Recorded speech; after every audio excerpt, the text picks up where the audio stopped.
ये देखिए मित्रों, ये गेहूं की बालियां हैं। आप देख सकते हैं गेहूं में बालियां आ गई हैं। ये सारे देसी गेहूं के बीज हैं। इसे बंसी गेहूं कहते हैं, जो मैंने एमपी से मंगवाया था और इसके बीज को यहाँ पे प्रत्यारोपित कराया है। और आप देख सकते हैं बालियां इनमें आने लगी हैं। गेहूं सारे हो गए हैं, खड़े हो गए हैं सारे में बीज बालियां दिख रही हैं अच्छे से। बाकी और ये बंसी गेहूँ बहुत ही बंसी है, शरबती है। ये गेहूँ बहुत अच्छे किस्म के देसी गेहूँ बीज होते हैं, जो पहले बहुत इस्तेमाल होते थे, लेकिन अब किन्हीं कारणों से लोग, आपको पता है, प्रोडक्शन के कारण और इसके कारण जो शरीर को नुकसान पहुँचते हैं, उस तरह के हाइब्रिड गेहूँ लोग ज़्यादा खाते हैं, जो पेट तो भरते हैं लेकिन स्वास्थ्यवर्धक नहीं होते। तो ये आप देख सकते हैं गेहूँ लहलहा रहे हैं चारों। ये गेहूँ का जो मैंने गिराया था सारे लहलहा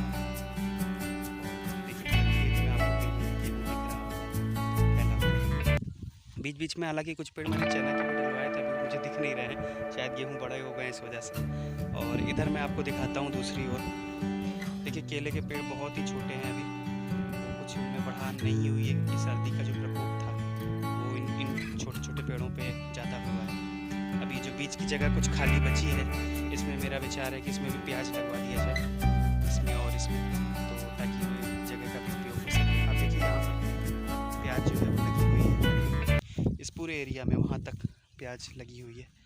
और देख सकते हैं अब की बार प्याज मैंने अच्छी मात्रा में लगवाई है, जिस वजह से मेरा एक्सपीरियंस था कि 50 किलो प्याज मैंने लगवाई थी करीब। उसकी बीज जो है नर्सरी जो है, और वो करीब 1-1.5 कुंटल प्याज मुझे मिली थी।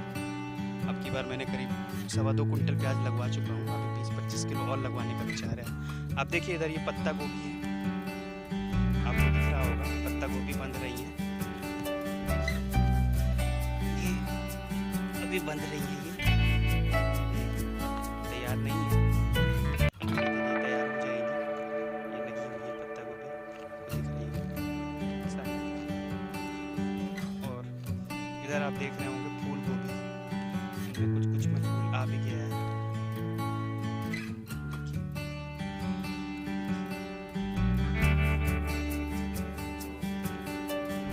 इस तरह से तैयार हो रही है सारे जैविक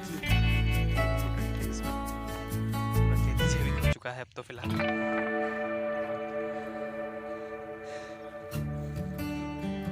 ये देखिए यहाँ पे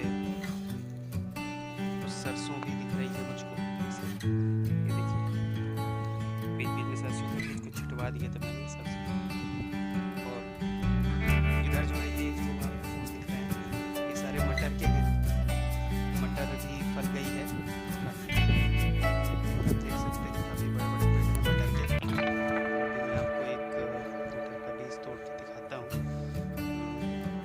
इसमें देसी मटर और यहाँ पे जो चाइनीज़ टाइप की मटर बोलते हैं उसको दोनों को लगवाया था, लेकिन ये दोनों ही मटर फल गई हैं। देखिए मटर है और बिना किसी केमिकल के इसे पैदा हुआ है। देख सकते हैं ये मटर का पूरा है, मटर जो आपको सामने दिख रहा है। और ये देखिए मटर के दाने स्वादिष्ट, मीठे, अच्छे। जैविक का अपना ही एक कमाल है, जो आपको स्वाद में ही पता चल जाएगा। स्वाद ही उसका हल तो है ही, और उसका स्वाद ही एक अलग होता है। ये देखिए शायद मैं गलत नहीं हूँ, ये लहसुन बड़ी हो गई है। लहसुन भी मैंने कुछ एरिया में लगाई है। ये लहसुन है, ये लहसुन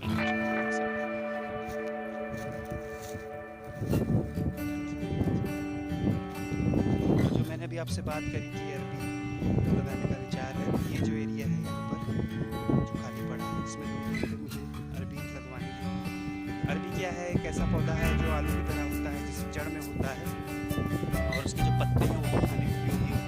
तो दूर दूर पे अरबी लगवा दी जाएगी, तो उसका पेड़ भी बड़ा होता है साइज़ में, और वो भी अच्छे रेट पे बिक जाती है, मतलब 40-50 रुपये किलो तक उसका रेट जाता है। जैविक है तो ऑब्वियसली जो इनको ज़रूरत होगी वो उसको लेंगे। तो देखिए प्याज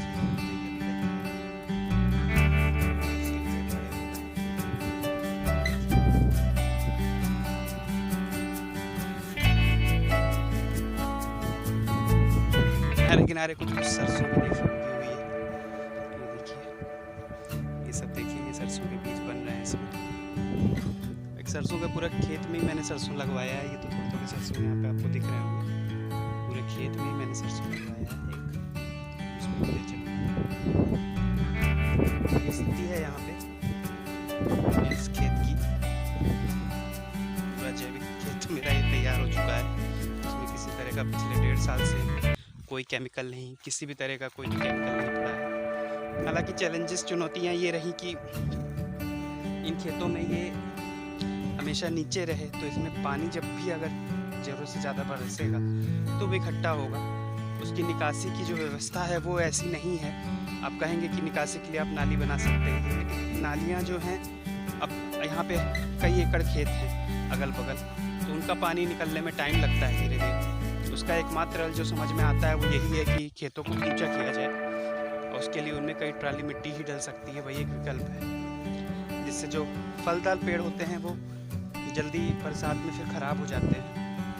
और अभी तो कोई बरसात का सीज़न नहीं है, जून जुलाई तक हम इस पे एक अच्छा प्रोडक्ट ले सकते हैं। ये स्थिति है इस खेत की, टमाटर है सारी, देख ही रहे हैं।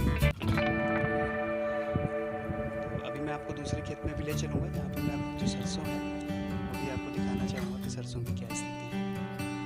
मेरे साथ बने रहिए, धन्यवाद। और गेहूँ और बीच बीच में मटर भी बोई गई है।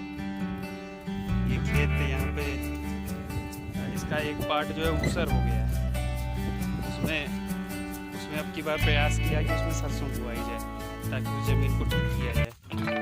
बहुत दिनों से धीरे धीरे करके लोगों ने उस पर खेती करना बंद कर दिया था।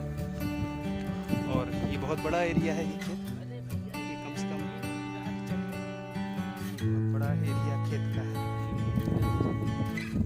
लेकिन यूरिया और DAP के ज़्यादा इस्तेमाल से खेत जो है ऊसर हो गए, और उसको सही करने का प्रयास है भागीरथ। बड़ा खेत सबसे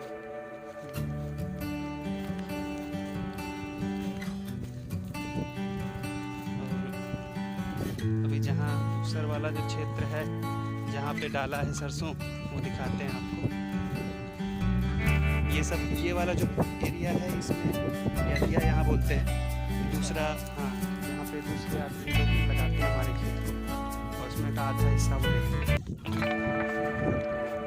यही चल रहा था, लेकिन जब आपके खेत को कोई किराए पे लेगा तो वो उसमें अपने मन मुताबिक खूब यूरिया डालेगा। जहाँ आधी बोरी डलती है वहाँ 1 बोरी डालेगा। ये देखिए, ये ऊसर था, ये इसमें कुछ भी नहीं बोया जा रहा था कई सालों से। अब कि मैंने इसको जुताई करवा के इसमें सरसों लगवाया, सरसों कुछ हो रही है, जमीन धीरे धीरे ठीक है। इसमें धान ये 20-25 साल से पता है। ये दोनों जो खेत दिख रहे हैं आपको, ये भी हमारे ही खेत हैं। 20-25 साल से इसमें कोई खेती नहीं हुई थी, कोई नहीं, कुछ भी नहीं हुआ।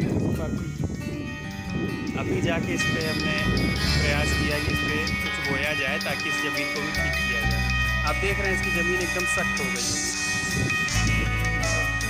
कुछ भी नहीं हो सकता था।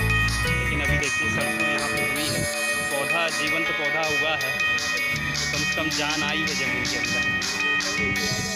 अब ज़मीन को और अच्छा करने का प्रयास रहेगा धीरे धीरे, इसमें जिप्सम वगैरह डलवा के, ताकि ये सही उसमें जाए।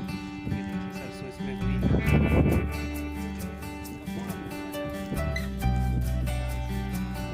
ये भी, ये देखिए, इसमें भी 20-25 साल से कुछ भी नहीं बोया गया, और इतने एरिया को लोगों ने छोड़ दिया था, कोई इस पर कुछ डालता ही नहीं था। इतने परसेंट होती थी ये यहाँ तक के एरिया से मतलब कोई कुछ डालता नहीं था, उधर लोग खेती करते थे। मतलब जो उपजाऊ ज़मीन है उस पर करेंगे, जो धीरे धीरे बेकार हो रही है उसको छोड़ते चले जाएंगे। तो ये यहाँ का कॉन्सेप्ट था। और जिससे आपकी ज़मीन जो है, मतलब एक घर में समझ लीजिए अगर 5 लोग हैं, उनके 2-2 बच्चे हुए, 10 बच्चे हो गए, उनके पास 2 बीघा ज़मीन है, बाकी यूरिया डाल के उन्होंने कुछ बिस्वा तो ख़राब कर दिया अपना, और जो बचा उसमें भी बंटवारा हो गया तो ज़मीन बची का। और फिर रोते हैं कि भाई खेती है नहीं, कुछ खेती में कुछ है नहीं। बताइए। ठीक है, चलिए दूसरा खेत में चलेंगे। ये एक और खेत है 1 बीघे का करीब, जिसमें ये देखिए सरसों निकला हुआ है।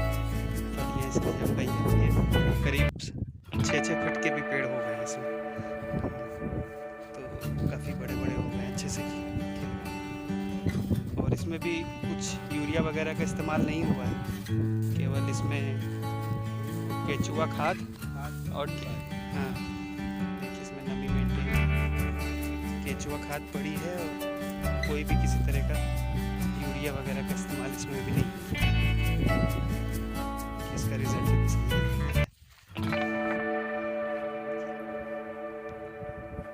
देखिए ढेर सारी बालियां इसमें दिख रही हैं इस सरसों में। जितनी बालियां होंगी उतने इसके बीज निकलेंगे, उतना तेल इसमें निकलेगा।